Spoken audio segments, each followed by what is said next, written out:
right back at the beginning of the project, we identified 3 phases to what we'd be doing. There's a Medium article we called The Path to Decentralization. And when you build our infrastructure, you're in a position where you need tools that you're making in order to make. So there has to be a progressive decentralization of everything. Now we exist, we will be able to facilitate projects to come in the process of decentralization from day one than has historically been possible, which I think is evident of the impact of what we have, because now projects will be able to launch tokens with better trust models, manage liquidity mining with better trust models, and go straight into decentralized governance from day one. But essentially, the process we've been in is around November 2020. We had our Genesis moment, which was we'd been working for a few months prior to that. We launched with applications, we launched with auction and mass. The token itself was usable the minute it was launched. We had people minting IDs whilst the auction was going on, which I thought was super cool, and proved that we had utility in the token from the very beginning of the launch. But essentially what we've been doing over the last 12 months or so is realizing this initial target, which is to release and build novel crypto economic DAO tools and build them with the community. And that's what we've been doing. All right, cool. So what I think we've done for the last 12 months or so since November 2020 is this process of testing, iterating the tools, and landing on effectively moving a couple of our dApps to decentralized, which we're going to be doing. Again, that's our process of progressive decentralization. But what we've never had is that big bang launch moment, because we've been doing that. So where I think we've got to is we've completed this first iteration of the DAO suite. I think we've got a set of tools that allows a range of different DAO patterns to be launched. So we can do token DAOs, we can do NFT DAOs, we can do a hybrid of those two, which I call multi-fungible token DAOs, where we've got tokens to capture value and NFTs for governance. And I think we've got the tools to do meta DAOs now using our mini DAO structure. And you can roughly articulate this phase as we've been guided by the community, but we've as yet not released fully our set of governance tools, which I think is what are going to separate us out. So that's what the next phase is about. And this is where I think our launch moment is a full launch of the DAO suite in the second phase of our network. The stage-wise approach, I consider it almost like a story in 3 acts. The second is about to start.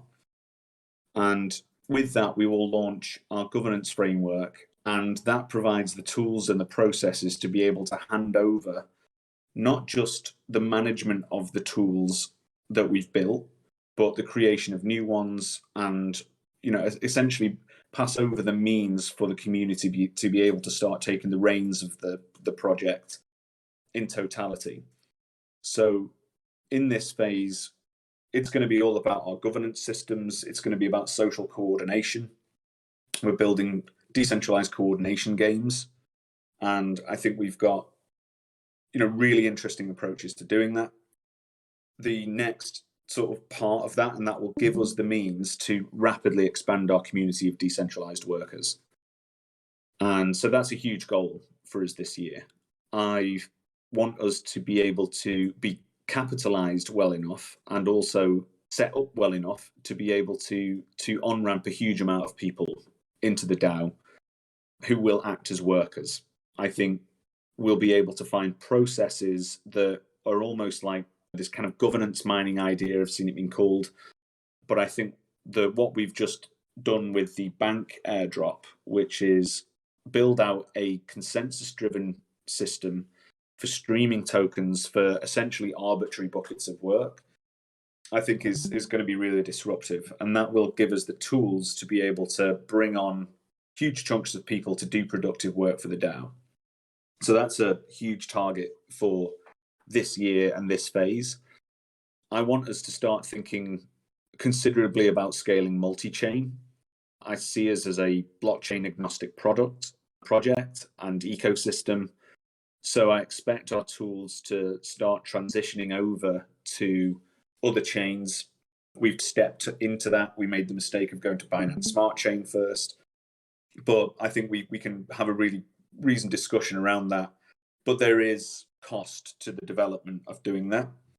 But what I see as we've got is a fairly good first iteration of our DAO suite that now becomes essentially a straight port to new blockchain architectures. I'm open to where we go next. There's lots of opportunity. There's lots of competing blockchains out there. The EVM chains are fairly easy. That will be the lowest hanging fruit. So we'll do that. But I think multi-chain is going to be a big feature of this year. In this process, we want to begin the next phase of our decentralization process. I call this maximal decentralization. And that is the maximum amount of decentralization that's sensible to do at that time.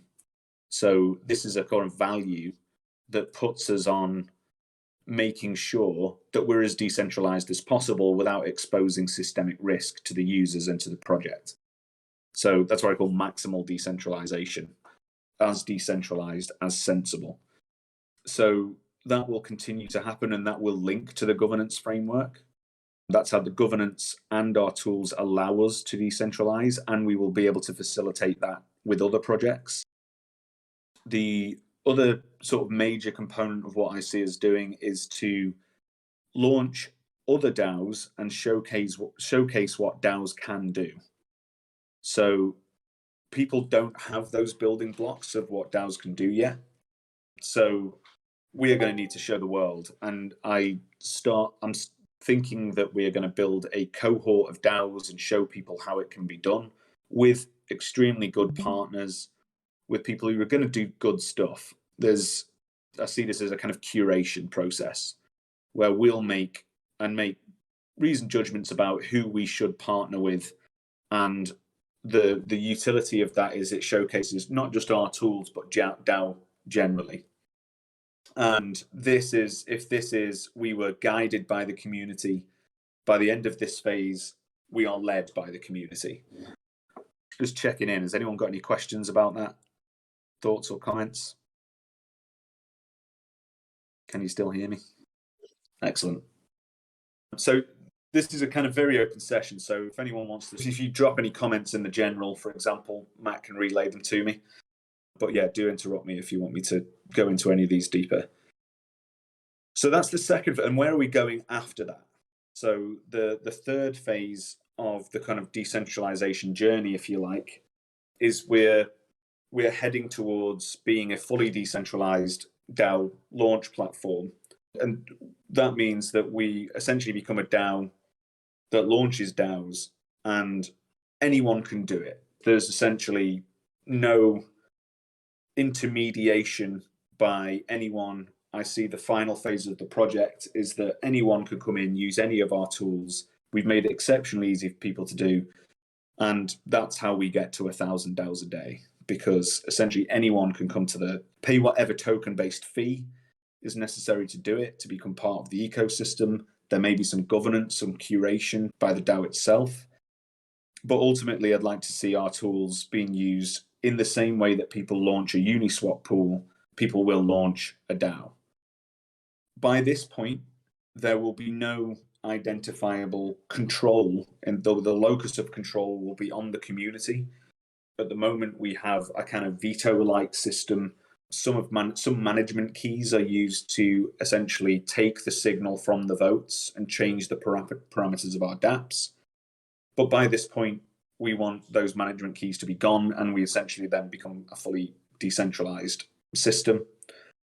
The final piece, I think, is full trustless execution. That means full treasury management by votes. That means full smart contract architecture managed by our governance system. And the final stage is that this needs to be a sustainable token economy. And by that, if we're routinely distributing tokens for work, there needs to be mechanisms for recapitalizing the DAO to offset that inflation or that spend of the tokens, there needs to be mechanisms for offsetting any inflation, and ideally more than. In the same way that Ethereum has got to this point where they're now almost net deflationary because of EIP 1559, that's the kind of gold standard that we're aiming for. We want not just inflation for work, like essentially Bitcoin achieves this by just programmatically reducing the supply, but does it make a sustainable blockchain? We don't know yet. I think when it comes to DAOs and complex work, this is a lofty goal, to say the least. But that's where we're heading. That will be, this project has been an incredible success if we hit those things. Again, any questions about that? So that's our broad 3-phase approach to the project. I would say we are basically here. So we are now going to go to the second phase, and that's what's going to launch in 12 weeks' time, a little bit less. Yeah. Yeah, sure. In some cases, yes. I'll go into the token economics of how I expect that to play out, and some of the payoffs and considerations for it and so on. But yeah, absolutely, FVT will be designed to capture the economic bandwidth of what the DAO does. So in the same way that EIP 1559 essentially captures some of the fee revenue that gets directed to the miners, we'll have similar token economics to that. I call it adoption-based token economics. That will differ depending on the DApp in various ways, but I think there will be some kind of token staking dynamic or token purchase dynamic in order to do that. Any other questions? Okay. So what I've got here, there's an unordered list of various buckets of work that we've got going. It's not necessarily completely extensive at this point, but this will give you an idea of all the things that we've got live at the moment as almost like project buckets. I've coded them in different colors to be like smaller jobs, which is the kind of yellow ones. Is that orange? I'm colorblind. Orange is like medium-sized jobs, and reds are like big jobs. So what I'm going to do is go through each of these. Eventually, we'll have conversations about prioritization, but what we need is work packages, specifications, documentation around each of these, which is what I see a huge job being over this quarter. We need excellent documentation for everyone who's coming in to understand what's going on. If you look at our GitHub, you'll see essentially detailed meeting notes of everything that we've done over the last year. We'll be further integrating this into our governance system. So not only will you be listening to a core team talking about stuff, but you'll be able to actively get involved in each of these components in some way or another. The smaller jobs that are coming in at the moment, we've got our first, I think we're very close to getting to the first bank distribution. This we want to get, I don't know, I'm open to the idea of when we actually deploy this, we've got to compile the whitelist and so on. But we do have some partner airdrops. We're going to be using Bank to basically continue that deployment process. Although we're consolidating everything over the next 12 weeks, we will be, as part of that, doing some partner work, doing some airdrops for partners, building synergies with other projects, doing some airdrops, and we might want to do our first distribution in that period, or we time it for the launch, whichever we think will have the most impact. But essentially, Bank is one of the things that we'll be experimenting with. What I want us to be is in a state where we can effectively on-ramp, and we have the processes to on-ramp other partners and other projects into Bank very quickly and easily by that 12-week period is up. So we've done our aggregated NFT vote. We need to do the whitelist compilation. We need to deploy it, and we need to get that first distribution out of the way. There is an opportunity in that for us there's an adoption bucket in there, which will allow us to do an airdrop of a similar ilk that's been very popular at the moment, where people who are not adopted into the DAO can come and pick up some FET in some size and stake. And I think this works better once we've built up a really big and competitive whitelist for that. So I'm open for ideas on how we do it. Any questions about Bank? All right, I'll move on. The next big thing is the kind of Shibaku Metaverse project, which we've got the first sort of showcase of what that might look like. We've got these different mini games that will integrate into that. The Shibaku project will have its own token, and that will make the play to earn dynamic functional and sustainable in the long term, because essentially there's going to be a process of using that token as like an in-game currency. Might do some sessions on the token economics for that, and you can essentially get involved in the token economics design. I'll tell you a little bit about token economics development and design, and we'll open source some of that before it goes out to the Shibaku DAO.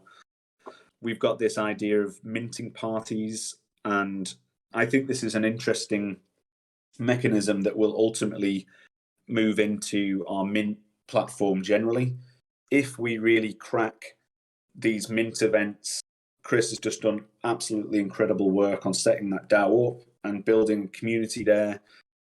We'll have a workflow for launching NFTs that's just really tried and tested and iterated. And I want to collapse this around this idea of a minting party. It might be we have a new NFT launch, we have sequential launches where we launch a subset of the tokens and then the next set, which is what we'll be doing on the Shibaku party now. We've got this wonderful unboxing moment that happens with it that has this reveal of the NFT as you're minting it. I think that'll be a kind of new paradigm in the NFT space when it lands. We make a big deal about it. There's giveaways, there's quizzes. It's just like a general big social event in the metaverse. We have a 3D world that acts as a kind of gallery space for this to happen in the metaverse, which I think will be really cool. And then there's this kind of like issue around getting people to spread the word for particular NFTs. I think what we'd be looking to do is build long-term relationships with people who aren't. There's just a never-ending stream of greedy bad actors in that whole area that we want to avoid, but there is absolutely people who are genuinely influential in the space and have the best interests of their communities at heart. We want to be looking for them. And I think there's a mechanism for getting them into both FVT and into the Shibaku project in a way that's net good for the project and not short-termist. And that's what we'll be looking for there. There's a whole piece around analysis of how that project's going from the data, which the data DAO might want to get involved with the votes and the mints and the rarity mechanics and all that sort of stuff. So that's Shibaku, and that's red, meaning it's a big project, an ongoing one. It's going to be something that's we kick off fairly immediately. The 3D team are working on that day and night. I think once we crack the workflow for it, I think we've got a sort of interaction between a DAO and an emerging and developing 3D world. I think will be completely groundbreaking. I don't think there's a DAO controlled metaverse that is built live with a community that exists at the moment. So again, I think we'll be doing something exceptionally exciting there. Any questions about Shibaku or the related project? Drop them into the... Yep.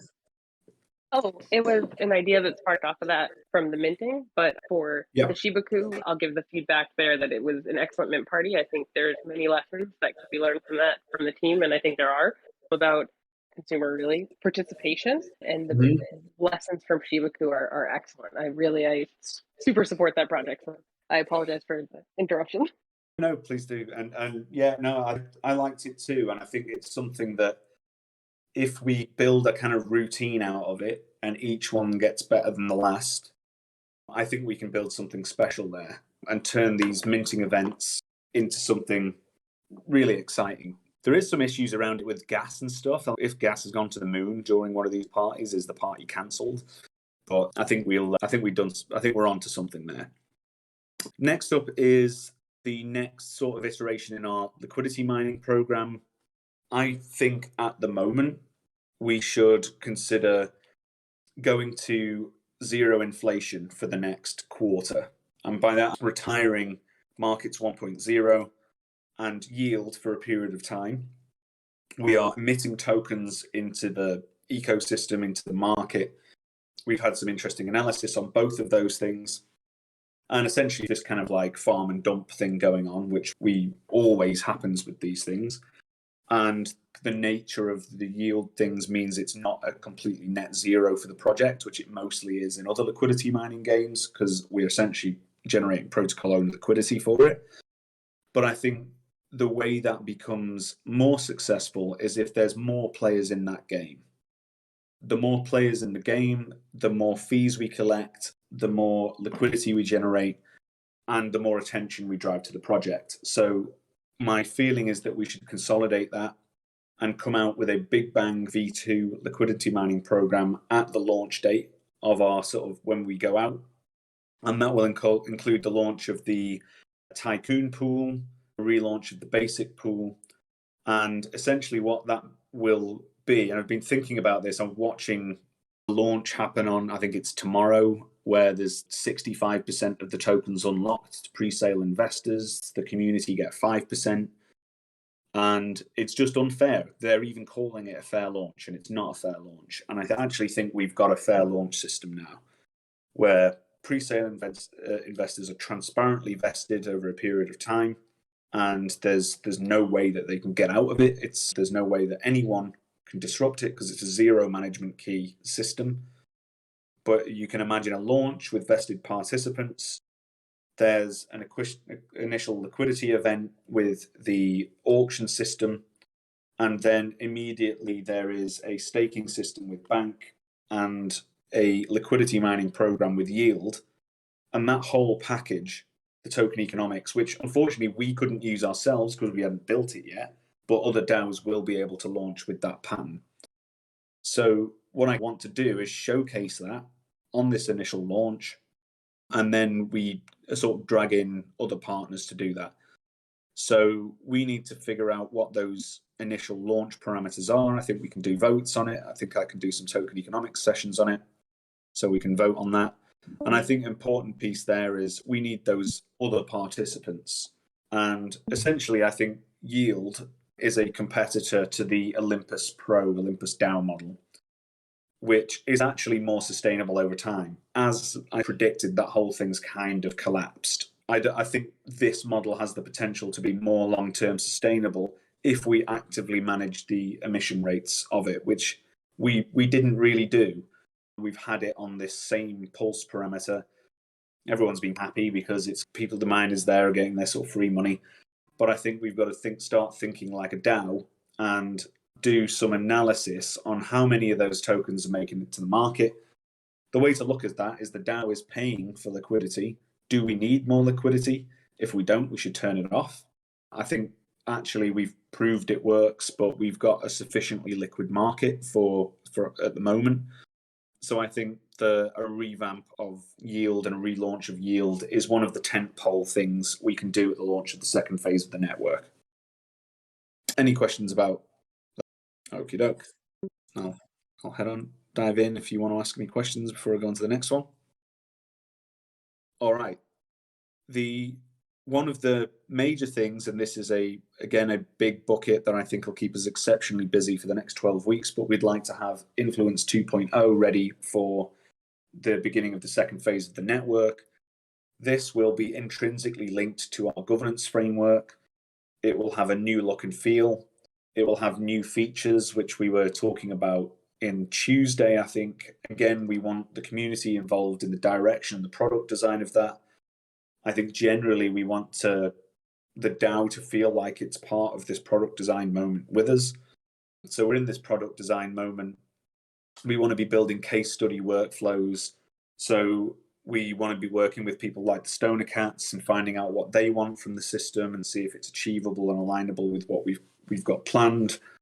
We want to be doing this with our mini DAOs and seeing how they can use it effectively, what additional features they want.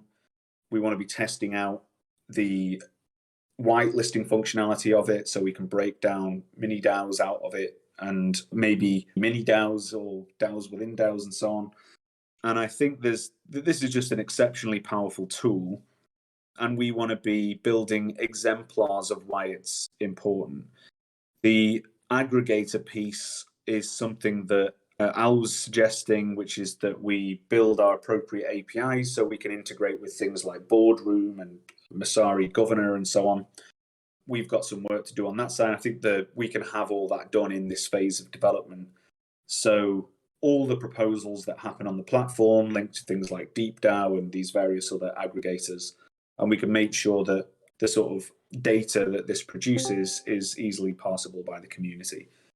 This I see as our freemium product. It's the snapshot voting competitor specifically for NFT DAOs, specifically for quadratic voting. I think we can do some really interesting stuff around decentralized sense making with it. I'm genuinely excited about getting my hands dirty with it over the next couple of months and really trying to find out what it's good at. Can we get evidence that this is good decentralized decision making? And that will make the launch so much more exciting. Any questions about Influence 2.0? Cool. The next sort of bucket of work is that and again, a lot of this stuff we've done huge strides on already. None of these things are new projects. They're things that have been actively worked on, and I think largely all deliverable in a fairly short space of time. The mini DAOs that we've got live at the moment is our Data DAO, Propaganda DAO, Artist DAO, and potentially Dropout DAO, which I think I'll be taking the helm of as the sort of DAO leader on that one. And that I see as a potentially exciting project, which has a kind of learning focus, which aims to persuade people to drop out of Web 2 world or conventional organizational world and get into crypto. So this takes us into being a meta DAO ourselves. And we'll showcase sub-DAOs are hot right now. We call them mini DAOs. I think I've been talking about them before most people. But this genuinely, again, explains that DAOs can be these kind of fractal organic structures that are genuinely different than conventional organizations. And I think this will be a really hot topic this year. So we've already started that. We had a session on Tuesday. I think we should do a specific session with the Stoner Cats crew, with the Metalwood Studios.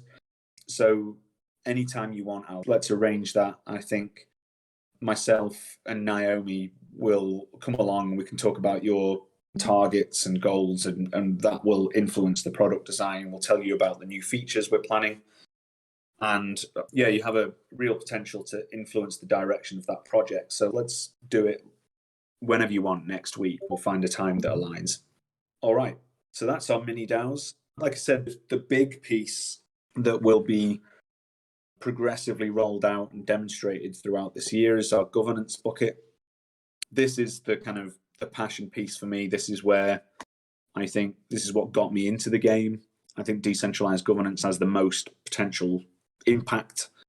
People starting to care about it. They're starting to realize the frailties in the current models in both the traditional world and where we're at with decentralized governance right now. And we aim to solve a lot of these problems. And I think I'll be releasing and talking about this relatively extensively over the next 12 weeks. I've got the first draft of this. I think I might set up another session in the next week or two for us to get some feedback on this. But our governance framework will be released and will inform the production of our Influence 2.0 build. It involves our semantic governance structures. It will involve this idea of our sort of parliament inside the DAO, which is where we've got these different sort of chambers related to different approaches and attitudes and personalities in the space. It's our spin on pluralistic governance. Our semantic governance idea is there to essentially use this tag structure to define the scope of what a DAO does, but also facilitate the creation of proposals that are focused around a specific subject. I'm very excited about this, and I think it could be our hook that differentiates us in the governance space. Matt's project on the future of work is going to be very central to this. The governance framework will link to the Treasury through this bucket of work. It will also be how we structure our Discord and build a sort of meritocratic system out of it. It will be the route in which we manage our sort of bounty system and the work we want done, and is a very important bit of the project. As part of this, there's the kind of meta-governance structure, which is mini DAOs will inherit a rule set from the top. They'll be able to influence that, as will the Parliament. And again, this kind of meta-governance design thing, again, will be another hot topic in DAOs. I'm very certain of it, and I think we can lead the way on it. And we are going to move into a phase of periodic votes. We'll set up votes. I think we're thinking about every week on a Friday. We'll deploy votes that some will be fairly critical and important, and some will be more fun and enjoyable. And there's just this weekly cycle of voting activity that will hopefully fun. We might go to the point where we're just doing too much voting and then we start doing less, but we'll find the sweet spot. All of it will be incentivized. So it builds a pattern out of the practice, but it also builds a sufficient incentive to give people a reason to do it. And throughout this 12-week period, I want us to have a collective discussion about what the principles of what we're doing. We've not really towed the line on approaches to hyping up projects, and there's practices that we've actually built technologies to stop. And we're trying to do something in this space which I think drives it sort of ethically, for want of a better word, in a better direction. And I want us to collectively decide what our principles are and have that shape the direction of the project. And that will be the foundation which shapes the direction of where we go over this next bit. So that's our sort of principles bucket. And that's the kind of activity that's going to be happening in the governance thing. Any questions on that? Cool. I think mint.vote, and that people are going to want to launch NFTs, and the mass adoption of NFTs, the cat is out of the bag. People are into digital collectibles now. Celebrities are going to do it.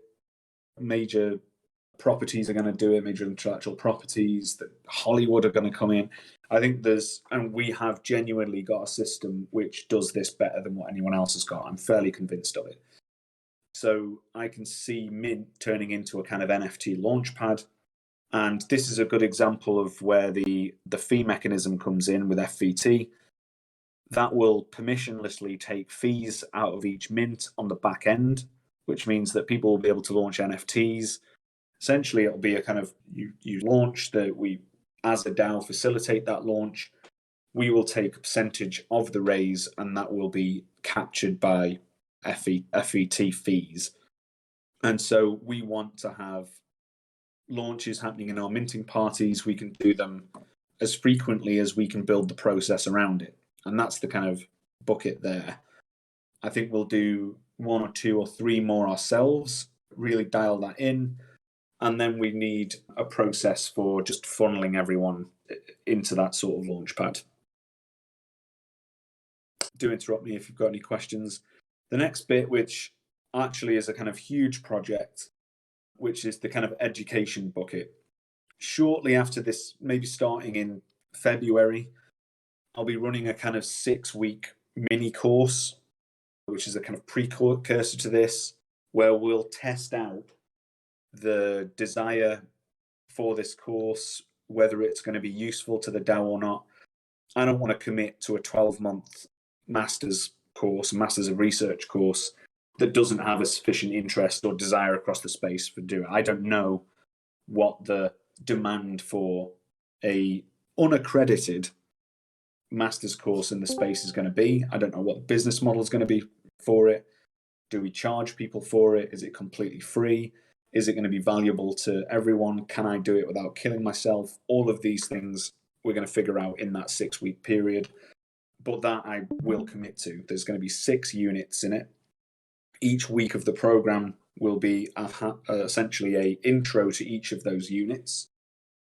So at the very least, we'll have a 6-week mini course that will produce a load of new materials, and we'll have a good flavour of if that's something that we can run for a whole year and do it sustainably. Of course, if we charge for it, we get money, which means we makes it much easier to manage within our bandwidth, because we can expand our bandwidth. As part of that, the education piece has like guides and documentation. I want the participants on that course to be building, for themselves, to be building guides and documentation for not just the project, but for crypto generally. That course will be pitched at a kind of master's level 7 level. And then the people on the course will be making accessible materials for people who are much more green and new to the crypto space. But this is all part of that. I think by the time we hit this 12-week period, I want us to have something like a wiki, which people can go completely rabbit hole in this project. And it just describes everything and all the potential that we've got. So huge target for us in 12 weeks. We want impeccable documentation and guides for every one of our projects for when we go live, something that we've been missing over the last 12 months. The complexity and the newness and everything about this project, it has been a barrier for us. And I think with the right material, we can overcome that. Any questions on the education piece? I think you'll find that there's going to be plenty of appetite, and you'll also have plenty of willing sponsors to either ease the. Great, I hope so. I think I'll start talking more about this next week, and we'll plan that 6-month mini course, which will give us 6 weeks recruitment phase, if you like. But yeah, I hope so, man. I think it could be a real network effect builder, and I genuinely am doing all this, and we're all doing this to add value to the space. And I think the education thing is what will help drive the adoption curve. But more specifically, this second phase is about the community leads. And for that, we need more leaders. And for that, we need to discover ourselves what the practices of DAO leadership are. And I think that's our venue to do it.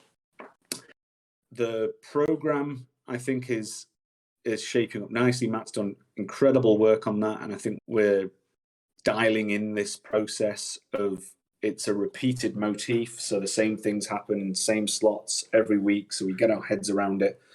And the next step for me is we're producing oodles of content, hours and hours of content. How do we just build this streamlined, community-driven content workflow that smashes that up into useful bits and gets distributed across the various internet tubes and various other things?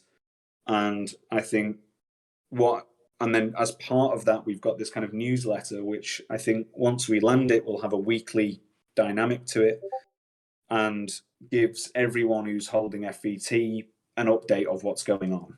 One of the things I think we should always be mindful of is there's going to be people who want to invest in DAOs, but don't want to spend huge amounts of time doing work in DAOs, or they just want to be along for the ride. And I see the newsletter as a venue to talk to our token holders, keep them up to date with what's going on, and entice them to get deeper involved in the governance, but not necessarily presume it.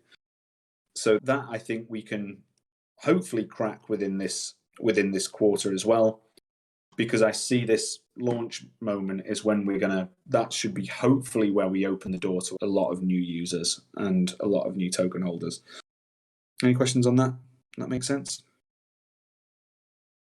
We've got a planned refresh of the website, which has actually, there's 2 jobs here. There's one which Naomi and I are going to be working on, high-level messaging, but we've got Naomi's already designed it and just needs to be updated. And I think basically next week, we'll have a refreshed website with our new branding, new look and feel. And then there's a full rebuild of that website, which will be the route into the various dApps. So this will be an interactive website where you'll be able to actively go work in the dApps through the website. It'll be a kind of dApp hub, if you like. It will interact with our governance system. So you'll see what live jobs are on there. It will have direct links to the DAO and what's happening in the governance systems and all sorts. And that's a much bigger job. But we need to tidy up. It's old and dusty compared to, it's something that we threw together over a year ago. And we've done a huge amount of work on our dApps, but our front of house needs tidying up. And the smaller job will be completed next week, but a full rebuild of it will happen throughout the year. Next piece is what I'm calling DAO development, which is like business development, but for DAOs. And this will be our process for forming alliances with new DAOs. It's my belief that everyone is going to want a DAO by the end of next year. Starting with all these sort of crypto projects, I think NFTs are going to want DAOs. I think there's going to be DeFi DAOs that are going to be wanting to be more decentralized. I think there's going to be people who are finally understand that they want a DAO and they've had it in the back of their minds. And I think that's all going to happen this year. We need a very operational funnel to form those alliances and take them over the lines. I think we've got a piece of what I call DAO relations, which is that we don't just want this to be a one-shot deal where you get just thrown some software and off we run. I think there's an ongoing support relationship that we can build in these alliances. This is why I'm calling them alliance. They don't end after launch. We can provide support to those DAOs in an ongoing fashion. We might be able to even feed them some DAO leaders and other support, and we can help with launch as a community. And then we've got this immediate job of building the first cohort of DAOs we want to go out to this launch event with. So I've been building up a lot of leads for this, as has Matt, and we've actually had some community members making suggestions, and I think we just need that process locked in, and they've got this introducer bucket in the treasury. So if any of you convince anyone to build a DAO with us, and there are high profile people and we want them in that first cohort, there's a sort of incentive alignment moment with that.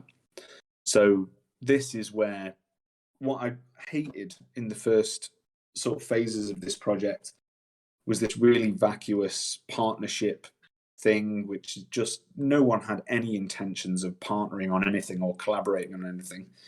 We did a few of these partnerships, and then I was like, hey, what are we going to collaborate on? And we're like, what? Oh, you actually want to do something? It was like, and I think that whole thing has just died. And I think genuine collaborations and genuine partnerships is what this is about. Any questions on that alliance partners piece?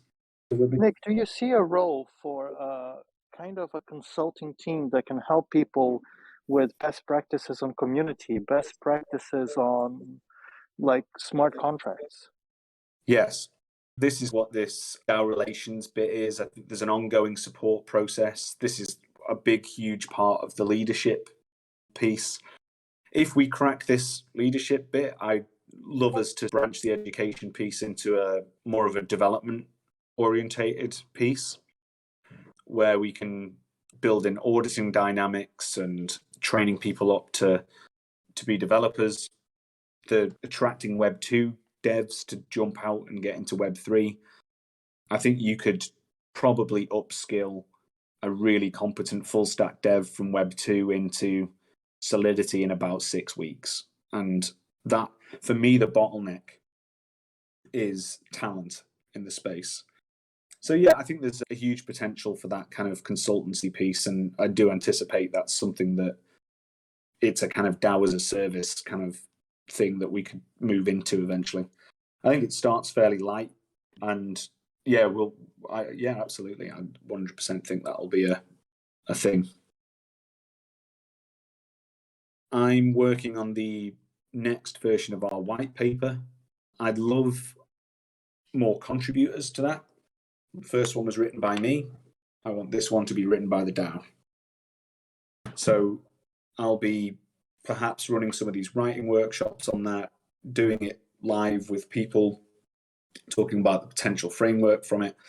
And I'd love for that to be a co-created piece. And hopefully that will be done for the 12-week period as well. Marketing. the ever-present marketing bucket, and the sort of crypto space has this sort of, it's all about marketing in many ways, more than it is technology. And we've yet to crack it, to be quite honest. And this is something that we want to do. We're going to get into, do we want a PR agency? I'd love for Propagandao to take that, be our in-house PR agency. I think we need to be having presence in these synchronous chat spaces, like Twitter spaces and so on. I think we're actively on the hunt for a DAO leader who will take on the marketing role with huge amounts of crypto experience. These people are variable in quality and hard to find, but that's why I was talking to a recruiter earlier. And we are bizarre in the sense that we're a DAO, and finding these people who are willing to work in a very unconventional organization is a little bit of a challenge, but that's what we'll do. The branding review we started yesterday, and there's an ongoing thing over the next few weeks. But generally, we want to come out with a really fresh messaging, fresh branding, new approach, and really have this nailed in the time for launch. And it doesn't start at launch, it starts now. And we want to be running in hot to that launch rather than starting our marketing in that launch. So huge piece for us. There's no point making any of these tools if no one knows about us. It's pretty much non-product wise top of our list of priorities. The DAO Suite development process is under review at the moment.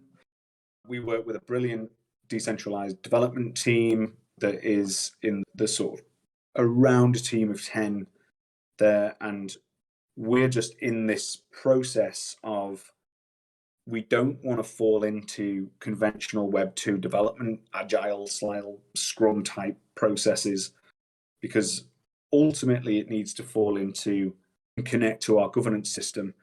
But we also need to make sure we're using our development time optimally and also delivering things on time by building this sort of process. So we want to be informed and led by the community, but we also don't want to be in complete chaos on our development side. So that's a review piece. I think we ship like crazy. We've been performed exceptionally on that front, and our developers are amazing, and we couldn't be happier with them. But we can work even smoother with that, and it can ultimately be informed by crowd-generated specifications, for example. Okay, a few more bits. That multi-chain piece that I was talking about is everything from a small job to an absolutely huge job. We can go over to EVM chains like Polygon relatively easily. We just need to decide what chain next. And I think there's a potential debate/vote process that we can do on that. I think we should be applying to these ecosystem funds, which there is sometimes ridiculous amounts of money sitting on these L1s looking to incentivize projects to build on their platforms. And I think we should be, as a DAO, actively targeting those ecosystem funds, which will allow us to expand our development bandwidth, and also support us in re-architecting these systems for other blockchains. The recruiter I was talking to this morning could say he could place 500 Rust developers today if he could find them. No one can find them. So things like moving over to Polkadot and Solana is exceptionally challenging at the moment because it's all built in Rust. So we either find a mechanism for discovering those guys and giving them a saying, look, you want to work with us because it's the most exciting project in town, or we teach ourselves how to do it and we upskill ourselves and whoever developers that we've got to start working in Rust. Or we just don't go there until the talent runway is available. What we don't want to do is do what everyone did in 2020, is say they're all going to build on Polkadot and no one do it because they can't. I think Markets 2.0 is a reasonably big job. I think we need to, as first port of call on that, is basically discontinue the first version of it, which currently has about 4 or 5 players who are aggressively dumping those tokens into the market on a weekly basis. So I think that's reached the natural end of its life. and it's in this kind of slightly uneasy position of falling slightly outside of our DAO suite. So we've got some important conversations to have about that. But I'd love for this, in this phase, for us to get Markets 2.0 out. I still believe in that DApp. It also opens this potential for futarchy type systems, which I think, when the time is right, is going to be like a really sort of big narrative in the space. Next, I think we're going to involve the community more in the whole treasury management piece. The whole treasury stack itself will link to Bank. There's a concept in the white paper called the Decentralized Monetary Fund, which was a sort of dials-based system that's controlled by Vote, which controls all our dApps. And to do all this, I think we want to, I don't want to call them revenue models really, but our token economics of how we capture the value for the DAOs that we launch is going to be important. And generally projecting out into the future will give us our effective understanding of our runway and our wider token economy. And we've got a couple of interested people in helping us in that treasury design piece. And I think it's getting on towards that piece, including the setup of a community fund where I'm happy for that to be completely controlled by the community, and that will run the mini DAOs, and they could spend it on whatever they want, and I won't get involved, or neither will any of the sort of Senate/core team.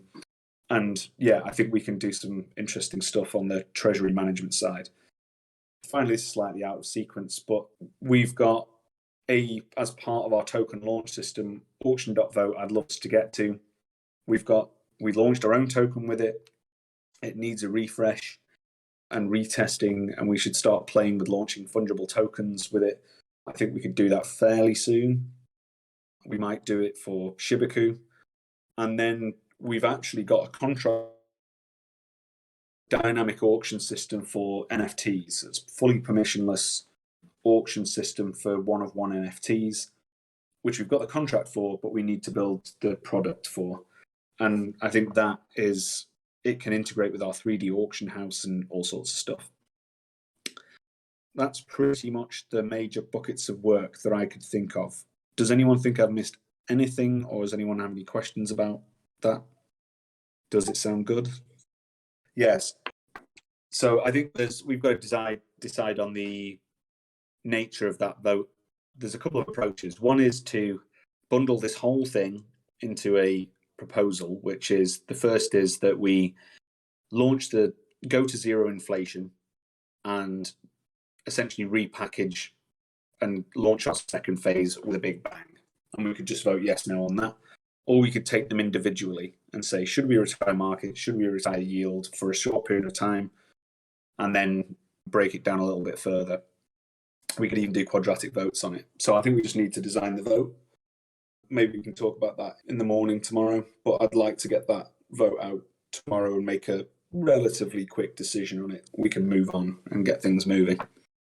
Yeah, feel free to jump on, anyone, if anyone's got any comments or questions. Largely, I see, I'm not too far into this yet, our work falling into three pretty large buckets, of which the founders will take one each. Engineering is obviously UV's domain, and he'll be responsible for the direction and management of all of our developers, and engineering is into the next phase, the research around the direction of that, the multi-chain strategy. We're loosely calling application layer at the moment, which is a kind of mix of creative direction, marketing, and product design, which Naomi will lead. And I'm slightly moving away from those two, although I'll be linking direct. You can think of these as linked. Yeah, they're a bit like this, where the adoption piece is, I'm going to be taking up obviously the master's course and the communication of the project, and me trying to build a platform and get us noticed and articulate what we're doing and do some outreach is part of that. But also what I'm just dying to do is get my head out of the product and project management of development and systems architecture and blockchain design, and move predominantly this year into doing, to building DAOs with people, working with partners, using our tools directly, dog fooding everything, and really just like getting deep into actually the utility in using these products so I can feel the pain of it. So I know what I can feed back to Naomi that will influence the product design, which will influence the engineering. So this is a kind of interrelated 3 buckets of work, of which there is a sort of leadership on each of those. I know, Matt, you're going to be working closely with me on this bucket. And yeah, I just want to be at the sort of chalk face doing DAOs this year and getting my hands dirty with it. And then, yeah, that will feed into our application development, the honing of our products and all that sort of stuff. And I'll still be in here at the token economics level, and I'd still be providing the sort of concept design for our engineering. But largely, I think we're moving slightly away from shipping brand new apps and more into this optimization phase where we're just dialing the DAO suite in. I think we're about 2 dApps away from a full DAO suite.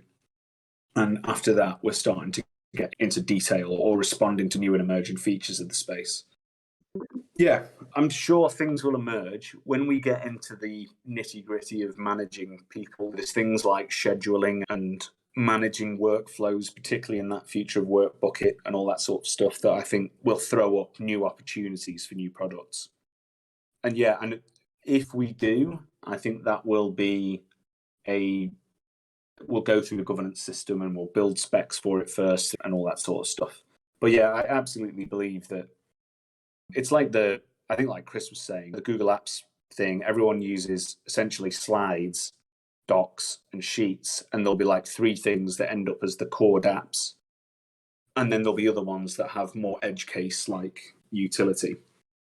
And it might be that one of our core dApps is yet to be imagined yet. But what we're trying to do is build a system here, build a DAO that can be agile enough that it can navigate the space and move with the space, and so it just doesn't wither and die on the vine because it's not innovating. I don't think innovation has been our blocker at all. So yeah, I think this year is going to be more about consolidating and settling on this core suite of applications and getting adoption into them. Yes, I completely agree with you. The thing that I'm really excited, I think you're right. I think the collapse of the Olympus primitives is showcasing why they're slightly unsustainable. This like relentless hyperinflation can only last so long. It only works in up-only mode. And actually, I think the token economics we've built there is a more sustainable model. So I think it is the right time to push it. The other thing is where I think it could be huge is metaverse land. And so this is what it was invented for. It was invented to stop land barons costlessly hoarding land, which is, I'm pretty bearish on Decentraland for that reason. There's like people who bought that land for pennies on the dollar and selling it for millions now. And maybe they'll all exit and it'll be redistributed. But I do think there's this kind of brokering of digital access and digital space with Harberger tax is a huge utility. Yeah, I think that all of these things, I think that thing is designed to show this, what we call protocol properties on there. So it was always about this kind of land brokering thing. But yeah, I think that it can be used for things like, I was talking to someone not long ago, Rob, I don't know if he's here, who's looking about brokering spots on a golf course with it. It has huge amounts of applications, and I think we've got one of the first major direct built use cases of it outside of some small experiments. So yeah, I think there's a huge amount we can do with that.